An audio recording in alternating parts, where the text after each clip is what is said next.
तर गोष्टी ऐकूही वाटत नाहीत आणि गोष्टी पाहावी वाटत नाही. आम्ही त्या आमच्या पद्धतीने त्यांच्या कुटुंबाला आर्थिक मदत बिदत करून रात्री आलो. आम्ही त्यांच्या घरी गेलो.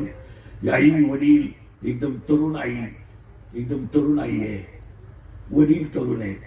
आणि असं पाहिल्यानंतर कुठंतरी वाटतं का गावोगाव सत्य व्हायला पाहिजे आणि गावोगाव कीर्तन व्हायला पाहिजे आणि गावोगाव कथा व्हायला पाहिजे की निदान माणसांची अंतर्मन तरी थोडी.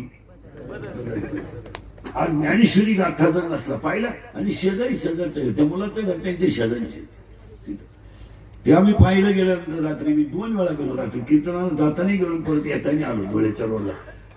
तर असं वाटायला लागलं तेव्हा की ज्या घरामध्ये परमार्थाचा ओलावा आहे, ज्या घरामध्ये अशा महात्म्यांचे पाय लागतात आणि ज्या घरामध्ये थोडीशी परमार्थाची आमच्या पारमार्थिक भाषेत सांगायचं म्हणजे ज्यांची परंपरा थोडीफार असते ती घरं वाया नाही जात. मला वाया नाही, कधीच वाया जाणार. परमार्थाचा ओलावा ज्या